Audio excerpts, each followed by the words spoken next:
I'm here. Oh, you are here. Sorry, there's a bunch of people here. We're on a second page now. That's cool. Okay, so yeah, today's Let's Talk Broadband for the first half an hour. Brooke Barron and Kenrda Jo Grindle are going to talk a little bit about BEAD in Maine. They've called it a deep dive into BEAD in Maine. And so without further ado, I'll hand it over to Brooke and to Kenrda Jo. I've given you both the ability to share screen, so feel free to do so. And at the end of the half an hour, I'll probably take us off recording so that we can kind of resume our typical Let's Talk Broadbands. We've got some updates that we'd like to share with you. So Brooke, Kenrda Jo, it's all you. Great. Let me share my screen.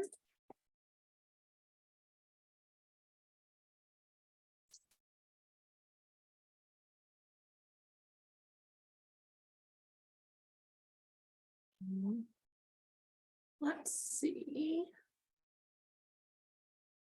From the beginning. Here we go. Okay, are you guys seeing it? Not yet. Nope. Not yet. How about now? Yeah. All right. And you see a big broadband equity access. Okay, great. We got it. We're good to go then. Good morning, everybody. For those of you I don't know, I'm Brooke Barron. I'm NTIA's Federal Program Officer in Maine, working on the BEAD and digital equity programs. I live in Harpswell, and my role is to be the eyes and ears on the ground, learn about what's working and what's not here in Maine, and to be a resource to our communities, in addition to helping the Maine Connectivity Authority navigate the many requirements that go with these once-in-a-generation grant programs. So I know that most of you have heard the BEAD 101 spiel before, so we're going to do a quick overview before getting further into the weeds today. So NTIA within the U.S. Department of Commerce is the agency tasked by Congress with implementing over $48 billion in broadband funding in order to connect every single American to affordable, reliable, high-speed internet, and to do so equitably with a community-driven approach. That funding came from the bipartisan infrastructure law signed into law by President Biden in November 2021. So how are we going to get there? Oops, let's see. That is where BEAD comes in. So to start, I want to be really clear on the big picture, because BEAD represents a very different approach on funding broadband than the federal government has ever tried before.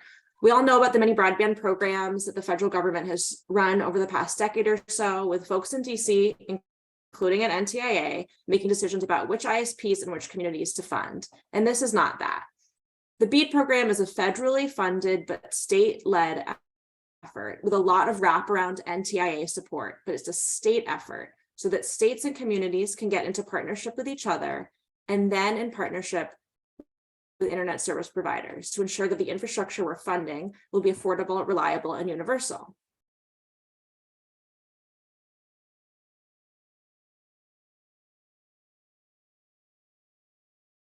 So to level set, MCA is the eligible entity for the BEAD program. They're the only organization in Maine that can get a BEAD grant from NTIA. No ISP or utility district or municipality will be applying to us at NTIA. Those ISPs and utility districts and municipalities would be applying to MCA to be subgrantees. There's a lot of information on the slide, and the most important thing to know is where we are in the timeline. So we're almost halfway through 2023. MCA has received their $5 million in BEAD planning funds, and they have until August to submit their 5-year plan. So that's the Broadband Action Plan, or BAP, that you've all heard so much about. And that BAP will guide the big picture of the deployment of the rest of the BEAD funds. So in June, next month, allocations will be released. So let's talk about that money. How much money will Maine get, and how's that decided? So there's a $100 million minimum allocation for each state. That really benefits Maine as a small state. New York gets $100 million, California gets $100 million, and Maine gets $1 million. Then $4.25 billion will be divided up according to each state's proportion of the total number of high cost areas. So Maine, with its mountains and islands and peninsulas, if Maine has 2% of the nation's high-cost areas, Maine will receive 2% of that $4.2 billion. And the remaining $33 billion will be split up based on the number of unserved, not underserved, but unserved locations each state has, proportionate to all unserved locations in America. So if Maine has 1% of the unserved locations in America, Maine will receive 1% of that remaining $33 billion. And NTIA's definition of unserved based on statute are locations that lack service of at least 25 download free upload.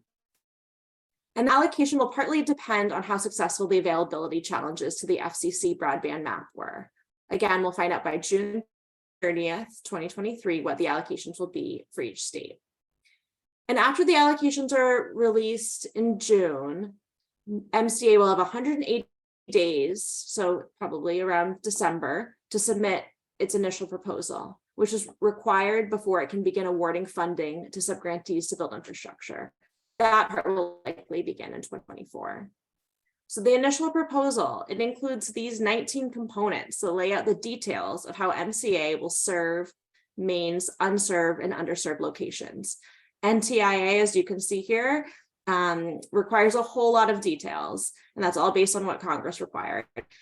And planning, a lot of details and a lot of planning to describe how the rubber is going to meet the road. So that includes things like identifying the list of and underserved locations, list of existing efforts to deploy broadband, showing local coordination. So what will BEAD funding be spent on? Well, the big picture is to deploy and upgrade high-speed internet infrastructure. There are other eligible uses too. And this side walks through some of those. They could be conducting data collection, broadband mapping, planning support program goals, installing or providing reduced cost high-speed internet in a multifamily residential building, supporting broadband adoption, including programs to provide affordable devices, and investing in training and workforce development or other programs to support digital equity.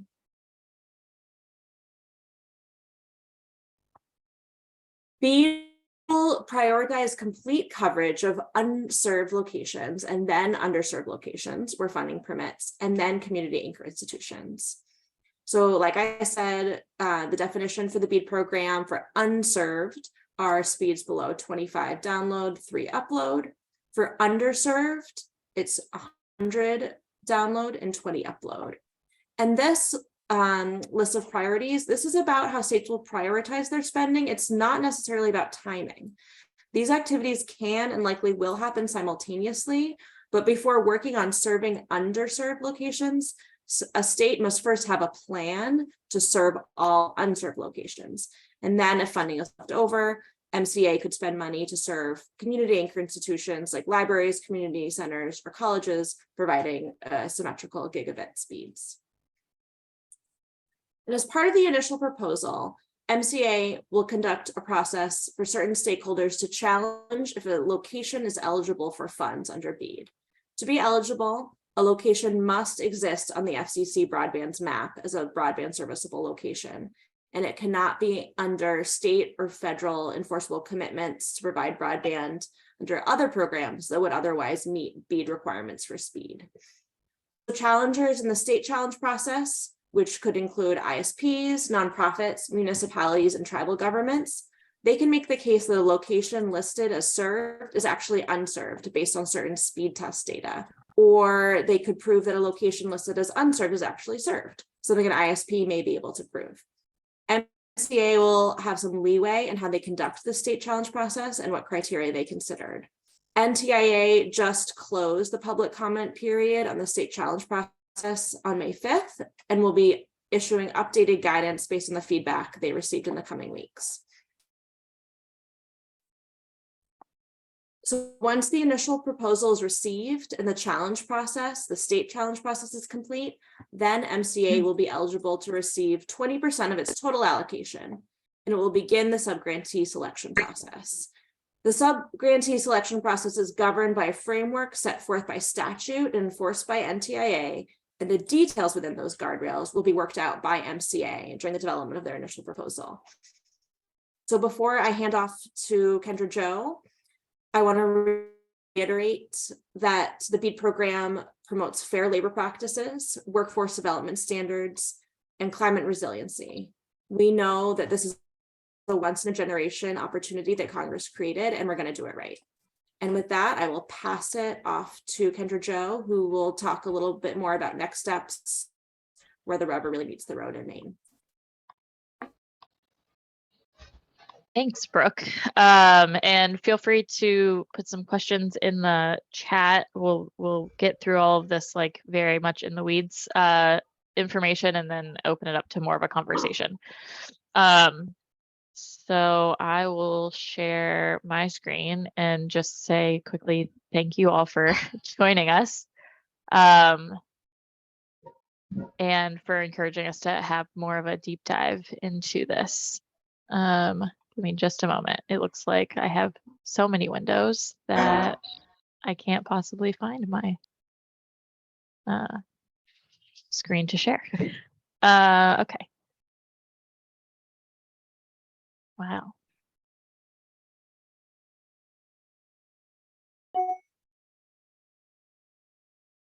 Oh, there we go. So hopefully you're seeing this. I just want to seeing this. Yes, great. Brooke walked through, a lot of what we would normally share. So I really appreciate Brooke from an NTIA position being able to give that, deeper overview for BEAD funding. It is different. It's complex. There's a lot that we know, and there's a lot that the plan is going to take and create. But our plan is going to continue to be based on our service promises of engaging everyone with technology, tradition, and transparency, empowering everyone through community, and Maine's a national leading focus on local priorities. We are really trying to leverage the work that has already been done, but also recognizing that this space has changed so much in the last 12, 18, 24 months, probably even in the last 2 months, frankly, and trying to make a broadband action plan that is reflective of the changes that we've seen and the changes that still need to happen to ensure that every Mainer who wants a connection can have one, and that every eligible location that we have in our maps and that we will continue to be working through has access. And then it's up to the individual to decide if they want to utilize that service.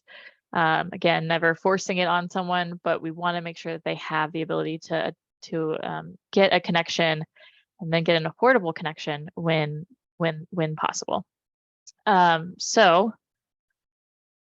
Brooke just took you through a large scale timeline. This is a little bit of what's happening in the immediate. So we have just been working through the engagement period.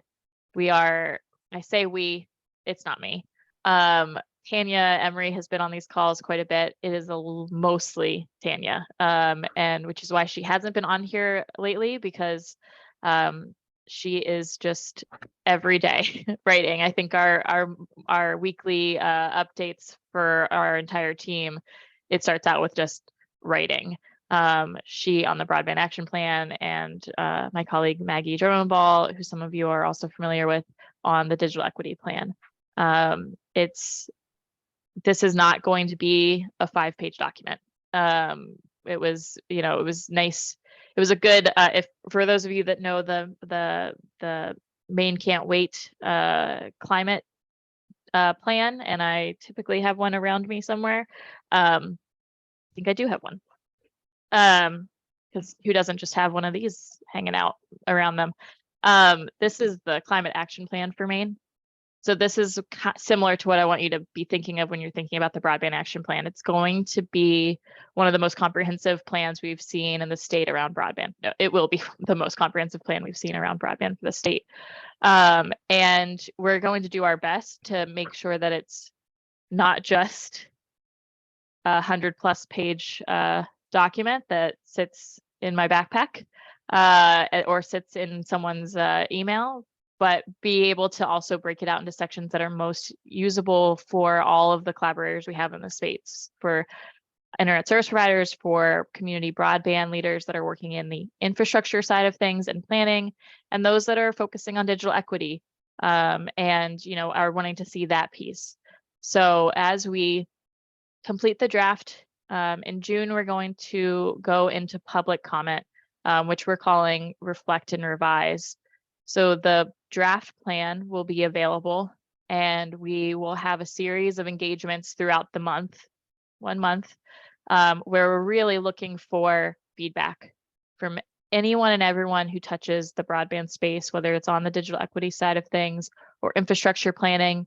If you are benefiting from already having a built network and expanded network in your community, if you're just starting out thinking about what is broadband and what does my community or region or county need, we really want this to be a inclusive opportunity for people to provide feedback. Doesn't mean that we're going to enact every piece of feedback we get, but we want to make sure this wasn't created in a silo. And we know that it really wasn't because of the extensive conversations and engagement we had. We want to make sure we got it right. Excuse me, that the suggestions, that the solutions that were proposed, the feedback that we received of what worked and what hasn't worked, what you might be thinking of or seeing in other places that you'd like to see enacted in Maine, that we understood and that we are really getting it right, putting this forward. So particularly for this group, the Let's Talk Broadband on June 9th is going to be, sorry, I can't see because my thing is in the way, is going to be about this broadband action plan. I and or other members of my team will be here showing sections of the plan that we feel are specific to the group that shows up here, and be asking some certain list of questions, but also just wanting to have a conversation around it. I would assume that it would take up most of the time. We're also going to have 2 virtual listening sessions that I will make sure we get on the NBC broadband calendar, but also share here once they're finalized. And we're going to have 2 in-person sessions. I'm not sure if we're trying to schedule more, but at least 2 are scheduled now. One in Augusta and one working with Sunrise County and Elaine Abbott in Machias.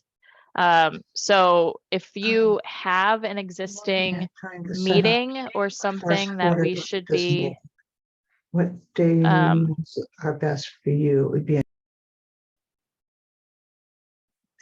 thank you.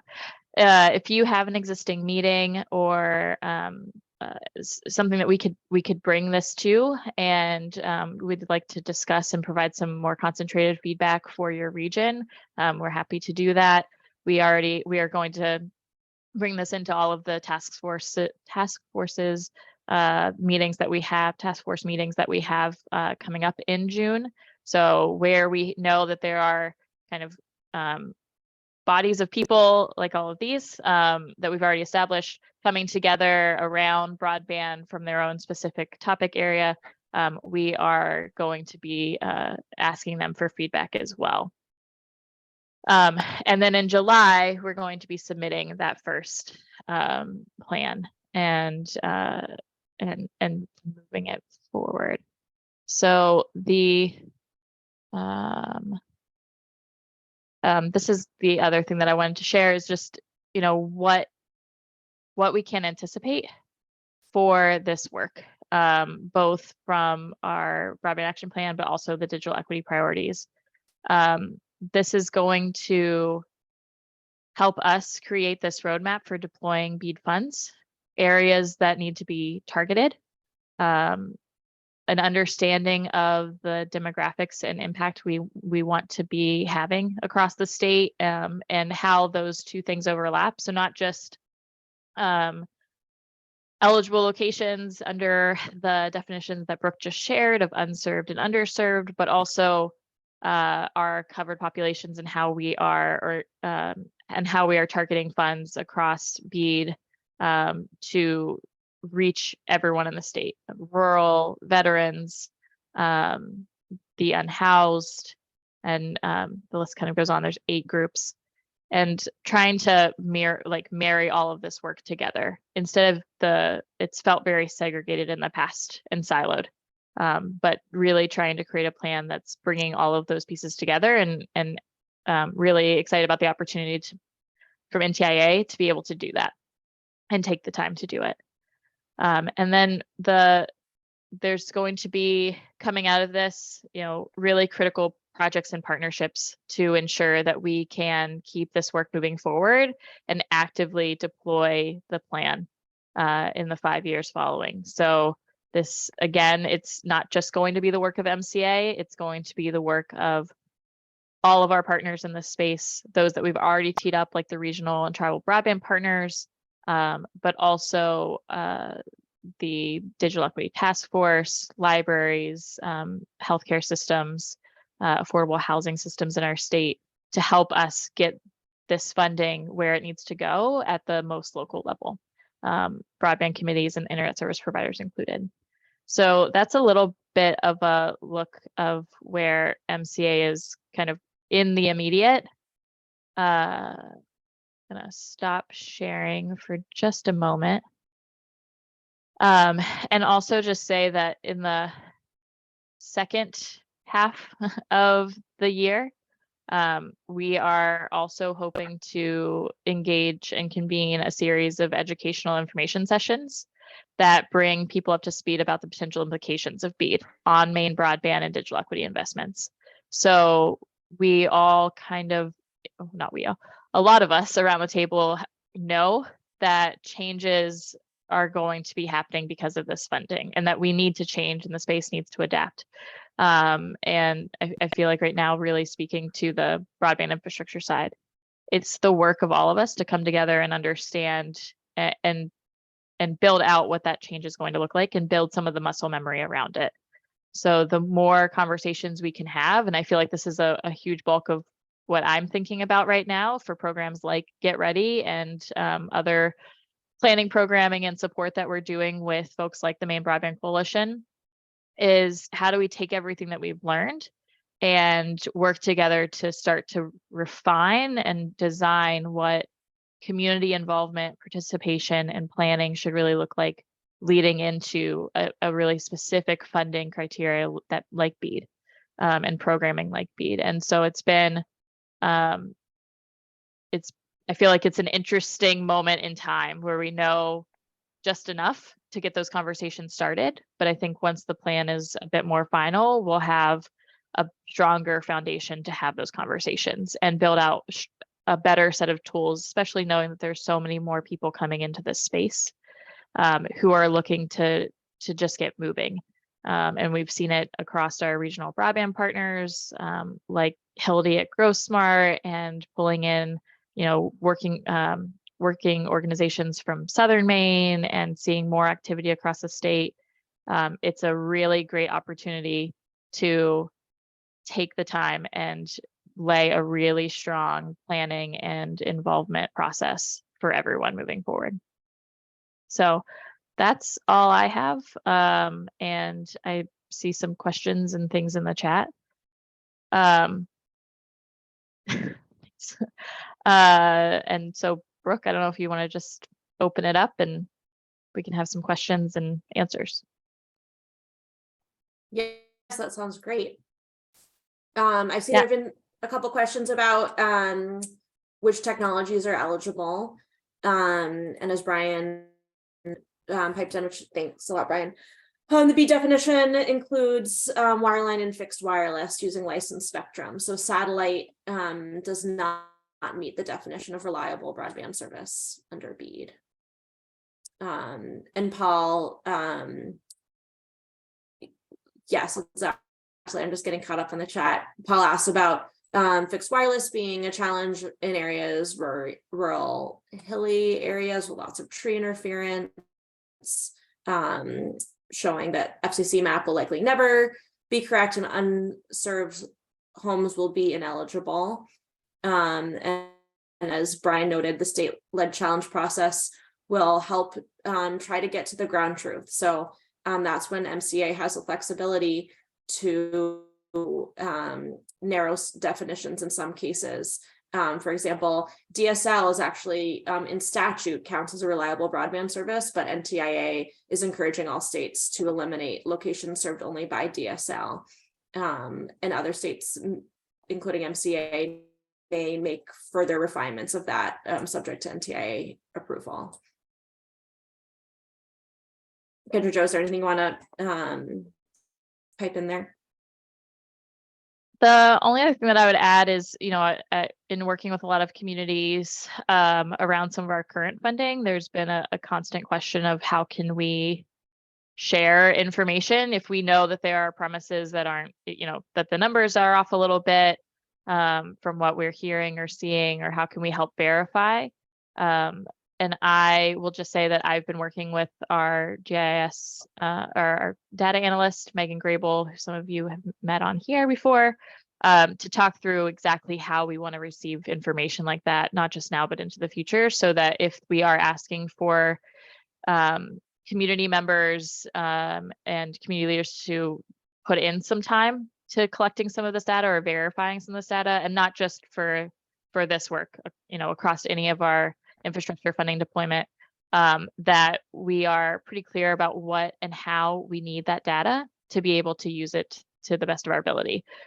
We've had some really great inputs from communities in the past, and we've had some tireless work done that was really impossible for us to work with, or really difficult for us to work with, and it took a lot of refinement to get it where we needed. So I think there's been a little bit of learning of if we're going to ask, that we want to be clear about how we can best use and best create that data source.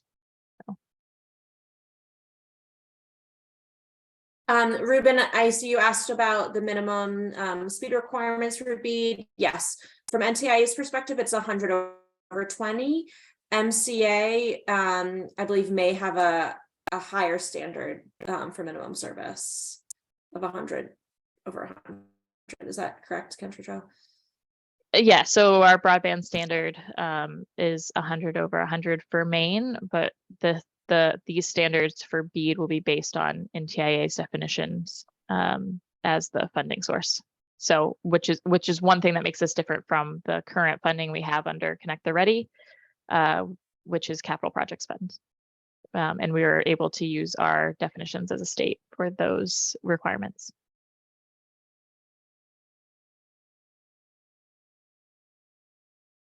Elaine, that's a great question. What about fixed wireless where only part of the community can be served due to proximity to the border with Canada? I don't know the answer to that. I know that was something that came up in previous weeks. Let's Talk Broadband, Kenrda Jo, or anyone else from MCA. Do you want to chime in there?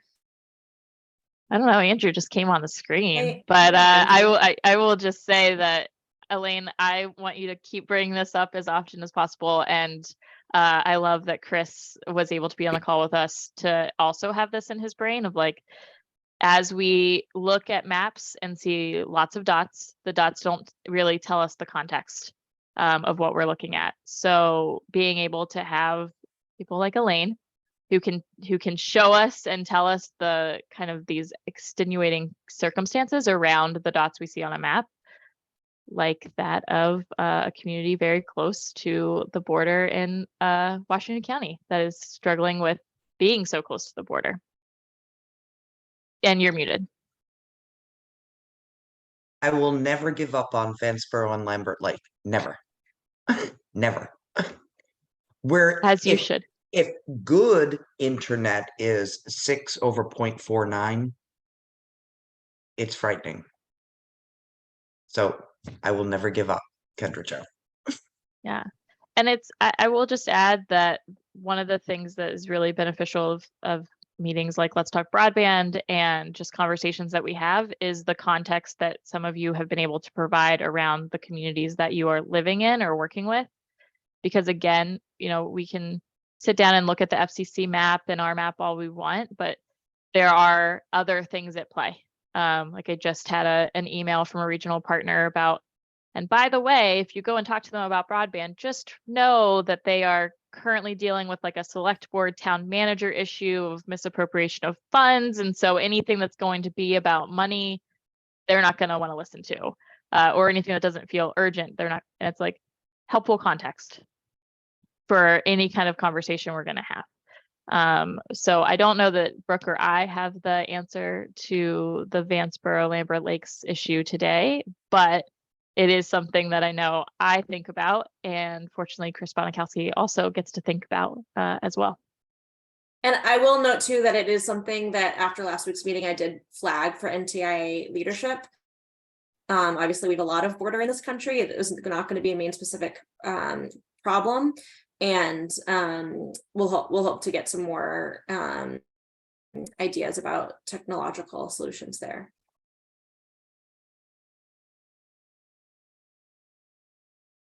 Kenrda Jo, can I just weigh in really quickly on the Sure. specific question that I think Ruben and Elaine were pointing towards?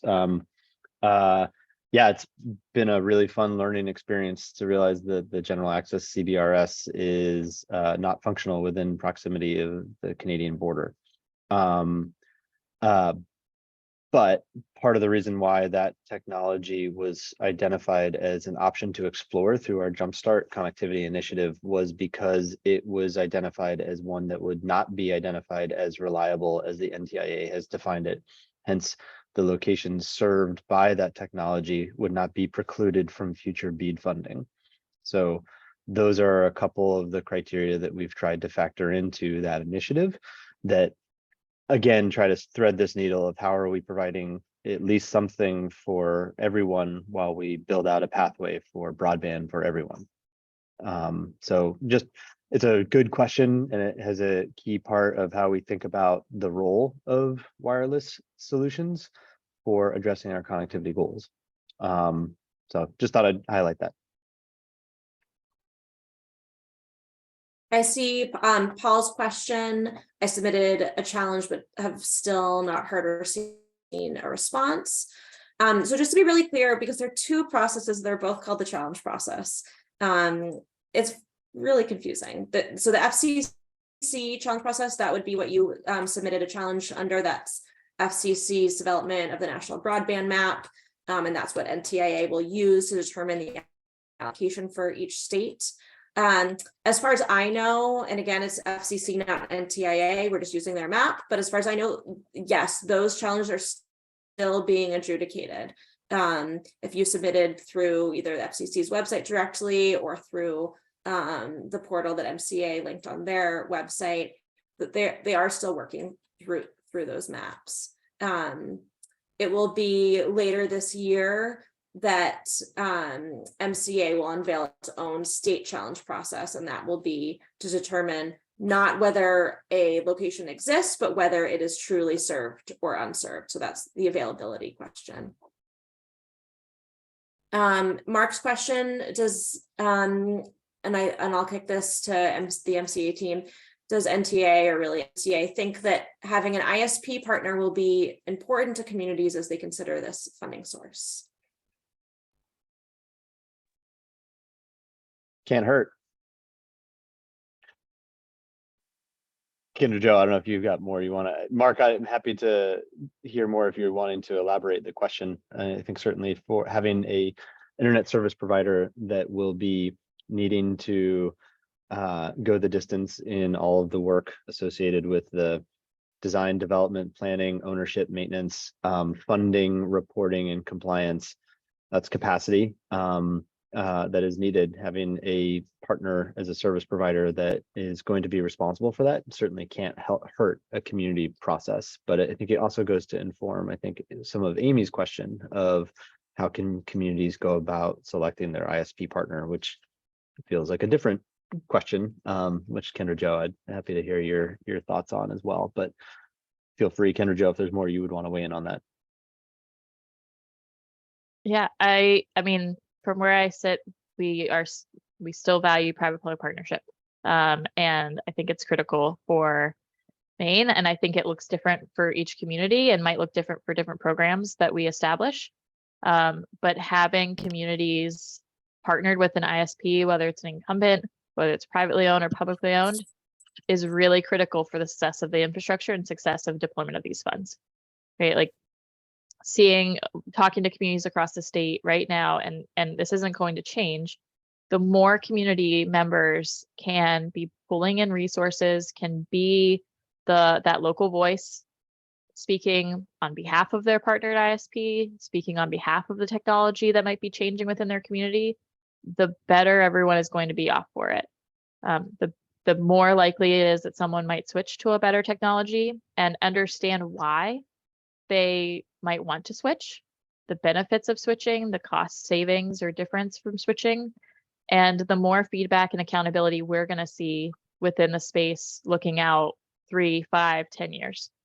And I think at the end of the day, one of the great things about communities partnering with providers is the ability to get some of that accountability and hear feedback, not just from not just from the ISP, but also from the subscribers of the service, the partners at the table. And I think that's across any ownership model, not just publicly owned. So, but Mark, if you wanted to elaborate, if we're hitting the nail on the head with your question or not, just feel free. That's all good information. The genesis of my question was a little bit different, which is if you look inside of the BEAD funding, there are a lot of pretty serious requirements for applicants there. And those requirements are going to be extremely difficult for communities on their own to apply. And I think that's my general feeling. So I was just looking for a little bit of feedback from you guys. If towns are thinking about this, and a lot of town people here on this call, towns are thinking about this funding, I almost think it's essential that they have an ISP partner. Like, I don't know how they get through an application process, even with the state, without having an ISP partner. I may be wrong about that. I just wanted a little bit more clarification from Brooke or you, Kenrda Jo, or you, Andrew, if you have thought through that at all as these towns consider this.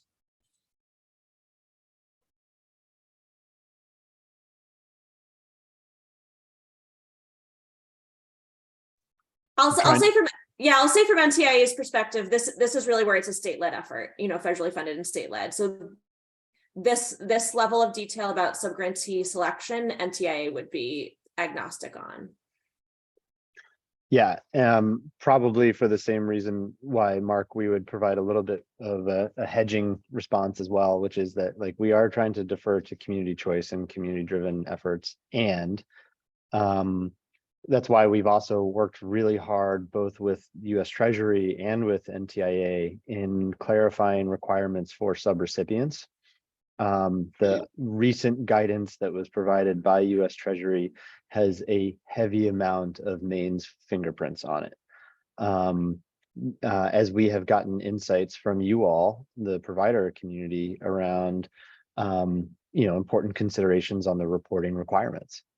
And so I think while I will hedge and say, like, it depends and it can't hurt, I think your point is a really good one to emphasize, is that this is like, we are building collectively good muscle memory with the capital projects funds right now, which will be needed because the BEAD funding will have very significant, and we're seeing that also with the Mountains to Sea initiative funded by NTIA. The requirements across the board for communities and providers and network owners are going to be really significant at the local and at the state level. So that capacity function, Mark, that you, I think, are trying to highlight is a really good one to highlight, and that this is absolutely why it's so good that Brooke is taking the time for this conversation, and that the regional and tribal partners are engaged in the way in which they are, because we all are in a sort of accelerated state of getting ready for the requirements associated with the BEAD funding. I guess with great opportunity comes great responsibility. And I would just add that it's not been behind closed doors that we've seen communities need and rely on internet service providers under Connect Maine funding, MCA funding, USDA funding, Northern Borders regional funding, right? So there is a collective understanding of the administrative burden, both in the short term and the long term, and the need for the technical assistance coming particularly from an ISP, if not additionally a consultant or engineer that not just knows the the space, but also knows the programming function. I think that's one thing that we learned under USDA is hiring consultants and supports that also really know that program and that funding source and can be a constant support and understanding and clarifier. So yeah, I think it's sorry, I think it's something that I look forward to people continuing to raise of how can we make sure that this is not a burden on those that are seeking these funds. We have some of our smallest communities, most rural, least capacity. Last night in Franklin County, I don't think there was a single community member that was introduced at the celebration that we had in Farmington that didn't have like 4 to 5 things listed after their name. Select board member, business owner, parent, budget committee, et cetera, right? Broadband committee member. There's a recognition that there's a need for knowledge building within this space, but there's also recognition that usually the folks coming to the table championing broadband the loudest at both a partner level and a community level aren't just doing that one thing. They are doing 3 other things as well and trying to give 100% to all of it.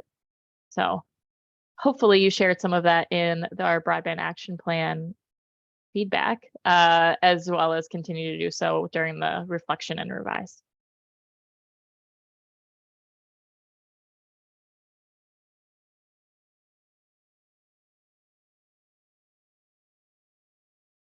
Kenrda Jo and I will be here, happy to answer more questions. Also want to be respectful to the fact that you all might have other broadband issues you want to talk about that aren't BEAD. So, feel free to take the conversation wherever you want to take it.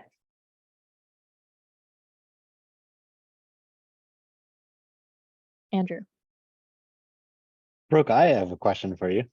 Great. One of the things that's been really great is to get a sense of how other states are approaching their work at large, and in particular their engagement and partnership with NTIA, and how they are also engaging with their federal program officers as sort of that bridge between NTIA and the state. I have gotten the sense from other states that sometimes that's a challenge, because who do communities go to talk through some of the questions, decisions, how should they be regarding the role of the locally based federal program officer when the funds are coming through the federal agency in context of the state agency. And understandably, that could create a kind of a tricky dynamic. I think one of the things I've been so grateful for is the level of the ease and the level of engagement that you have started to fill in this space, and the sort of helpful point of feedback that you seem to be receiving in some ways and providing to us, and context and feedback that we provide to you, both to the agency and also for our work at large. It might be helpful to talk through, like, what do you see as working so far? What do you think would be helpful to get from us as an agency? What is helpful for you with the partners and communities that are present today? Because you're in a little bit of an in-between role, which is a challenge. And so I guess it's really a question of, like, how do we collectively work together such that, I mean, so far we are working very cohesively together. How can we make sure that we continue doing that to maximize the outcomes with our opportunities? Sure, I love that question. It's just me for NTIA in Maine, so it's really wonderful to feel like I'm part of the larger MCA team, the MVC team, to get to work with you all. I love getting to see you all at the Let's Talk Broadband.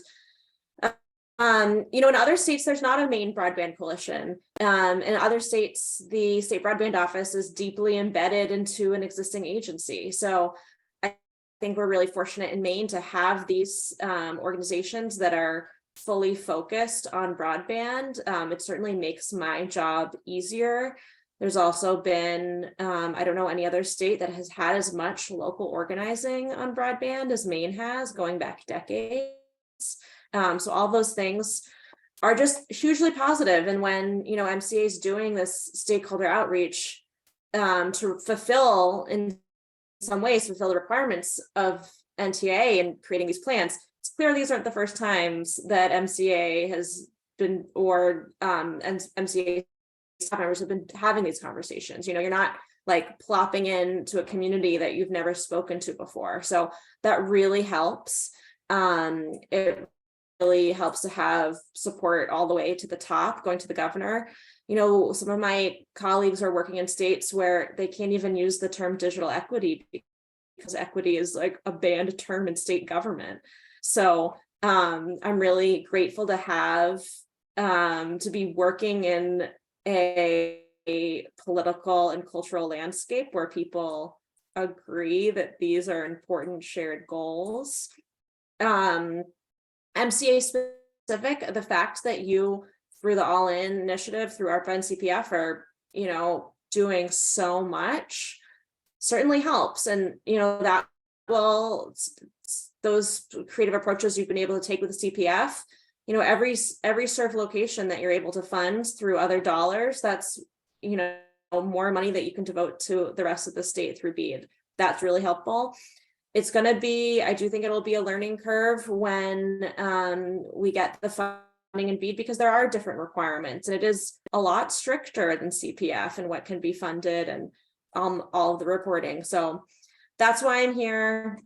I'm here to be a resource both to MCA and to stakeholders, and I'll make sure to drop my email in the chat. But you know, to everyone on this call, I hope you don't never hesitate to reach out to me.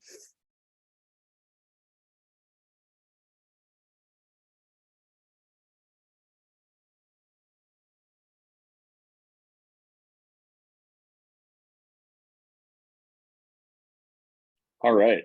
If everyone feels good about the information they received in this last 48 minutes, I think we might move on to some other stuff in terms of updates that we wanted to make sure. Ruben, I agree. These calls give me hope as well. Yeah, I just wanted to move on to some updates from the, I guess, main broadband coalition side of things, but more broadly in the broadband space in Maine. First and foremost, the Hall of Flags event, Maine Broadband Day, that's going to happen on June 8th. I hope that everybody here who joins these calls frequently or infrequently hops in on the Maine Broadband Day at the Hall of Flags. It's going to be a really great chance to meet legislators, hang out with one another, just basically talk broadbands in the Maine State House. We have some more kind of planning and logistics and you know, some stuff to figure out on our end in terms of for those of you who want to come, there will be more information to come. In the meantime, we hope that you fill out this RSVP if it's something that sounds interesting to you. I've put it in the newsletter today, but we'll drop it again here in the chat. You don't have to be there from 8 to 12:30, which is the time that we have there, though we will be. And so if you want to hop in for an hour, for half an hour, grab some coffee, and I don't know if we're going to do scones, but we'll have some sort of breakfast pastries, and then we'll have pizza around lunchtime. So yeah, again, I put the form in the chat for RSVP. That's going to be June 8th from 8 to 12:30 at the Hall of Flags. Somewhat related, and this is something that I'm going to point to Miles because I think he probably knows a little bit more about it than I do.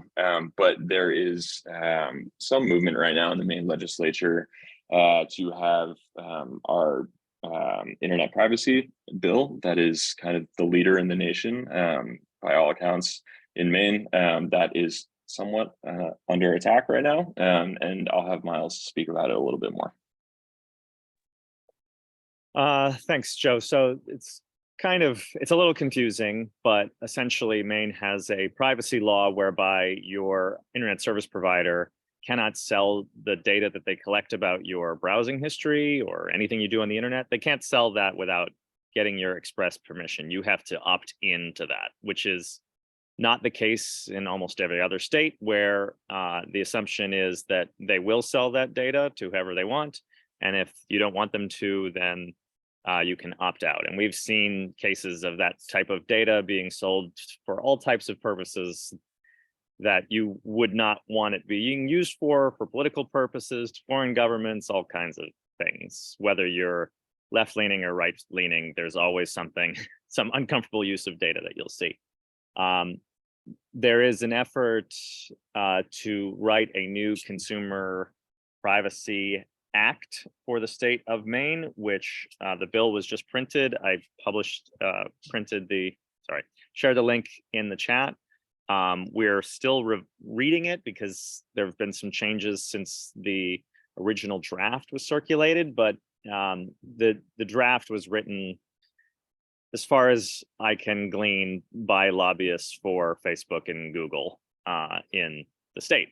And it's not the worst, but it's essentially codifying into law the way that they want to do business, which is, we will give you free access to services as long as we can freely use your data.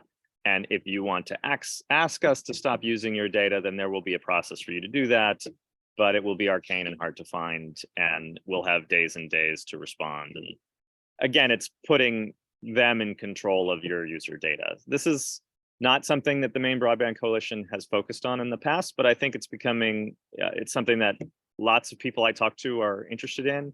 So it's something that we will be reviewing and likely testifying on Monday at the State House when it comes up. There are a couple of other pro-privacy bills that take that same model that we had for the ISP privacy and expand it to other types of data, like your medical data, which we'll probably testify in support of as well. And we'll probably get a little bit more information out later today. We're reviewing it with ACLU today. So if you have any thoughts, please share them now or send us an email. I'll drop my email in the chat again. Yeah. Thanks, everybody. Yeah. The reason I think for bringing it up this afternoon is that the testimony or the language was released yesterday, and the public hearing is on Monday. So there's a bit of a turnaround in terms of making sure that everybody here knows about it. And yeah, I would say to reach out to either Miles or myself if this is something that is interesting to you, or you have thoughts about, or you want to testify on, or you want to know, you've never testified, whatever. We have some resources at the Broadband Coalition website, and we have just some useful tips and tricks and whatnot for providing testimony if it's something that you're interested in at all.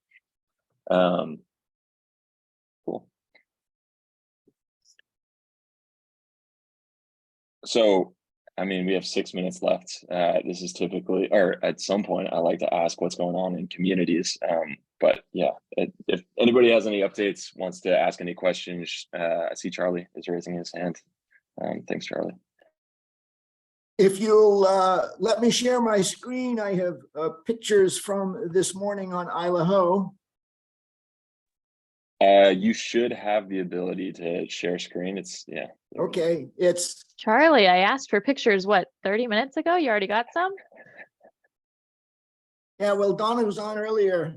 She got the message to us to take pictures of the barge coming in. Can people see that? Yes, good. That was this morning on Isla Ho with the construction truck and a spool of big spool of fiber to go along with the stuff that was delivered 2 weeks ago. Just this morning, while the earlier NTIA meeting was going on, I just got back here, so I figured, and we just got these up online, so I figured I'd share. That's all the excitement from here.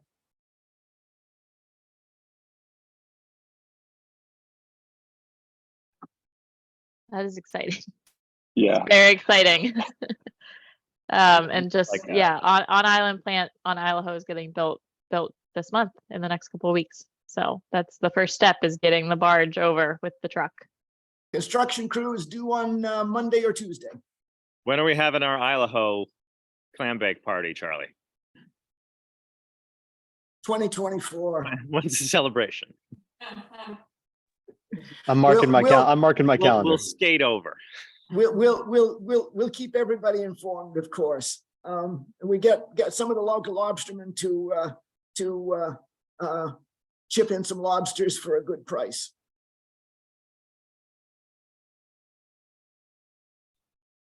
I just noticed this recently, but there's an offer on the table for Consolidated Communications to be taken private. So the minority owners, so it's a publicly traded company, and the minority owners that own a third of the company have offered to buy the rest of the shares and take the whole company private.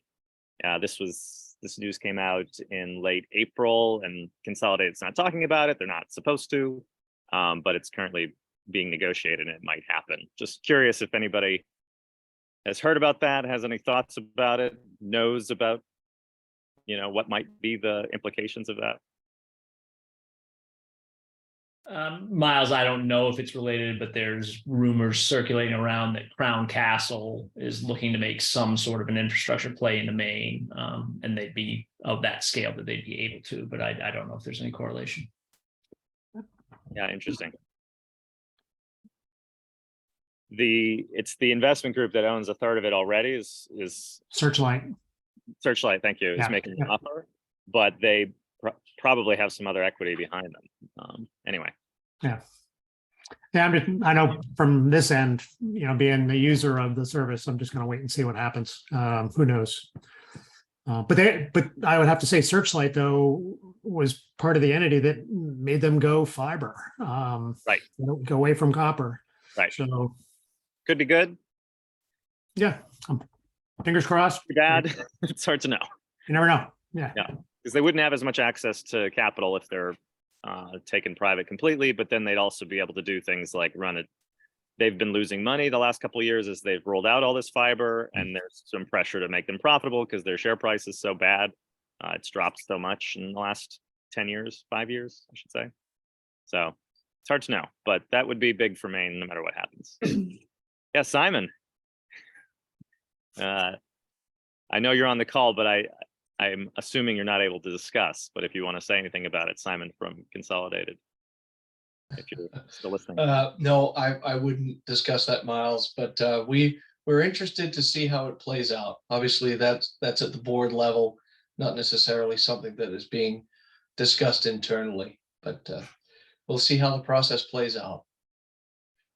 And my understanding, Miles, is because it would be a minority owner going to a majority owner that would meet the statutory definition of a merger or acquisition that would need Public Utilities Commission approval before it goes through. So there would be time for public input on that as well. Right, and they operate in multiple states, so there'd be multiple states where they. Yeah, I don't, and Maine statute is slightly unique in that it requires a net benefit to customers in any merger or acquisition. Most states are net neutral on that, so. Just FYI. Good to know.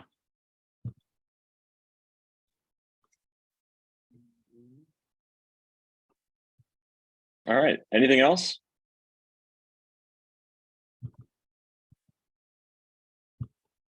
Hanging out, happy, cool. Well, yeah, it's noon, sun's shining, it's Friday. Thank you all for coming. This was informative as ever. Kenrda Jo, Brooke, thanks for presenting and answering all these questions. I'm sure that if anyone has any lingering questions, you'll know where to find either Brooke or Kenrda Jo, or through me or Miles, and we'll get it to them somehow. But yeah, thanks. We'll see you all next Friday. Thanks, everyone. Appreciate it. Thank you.